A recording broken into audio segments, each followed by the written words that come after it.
मुंबईमध्ये मराठी भाषेला दुय्यम वागणूक दिल्याचा प्रकार उघडकीस आलेला आहे। पश्चिम रेल्वेतील एका अधिकाऱ्याने रेल्वेशी संबंधित तक्रार नोंदवणाऱ्या प्रवाशाला हिंदीत बोला, मराठी समजत नाही असं उत्तर दिलं।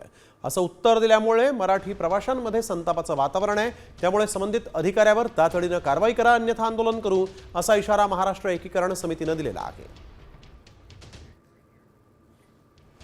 तर नेमकं काय हा संवाद होता ऐकूयात। मी ते पालघरला आलोय, नायगाववरनं मी चढलो आणि मी 30 रुपये हिंदी में बोलिए, मुझे मराठी नहीं आती है। काय साहेब, तुम्हाला मराठी का नाही येत? हॅलो हेलो, तुम्हाला मराठी काय येत नाही? मुझे मराठी नहीं आती है, हिंदी में बोल दीजिए। पण काय येत नाही साहेब?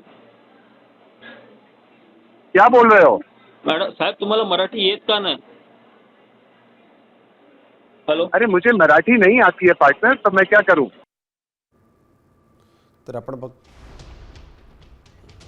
आणि त्यांनी सरळ सरळ फोन कट करणं माणसांचं ही मुजोरी झाली आहे। तर रेल्वेने अशा अधिकाऱ्यांवरती कारवाई करावी। मी रेल्वेच्या PROना पण फोन केलेला आणि रेल्वेच्या PROनी पण सांगितलं की तुम्ही मला येऊन भेटा, तुम्ही 139ला फोन करा।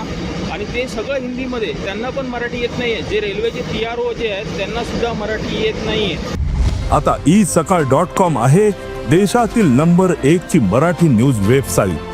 प्रत्येक अपडेटसाठी isakal.com ला नक्की भेट द्या।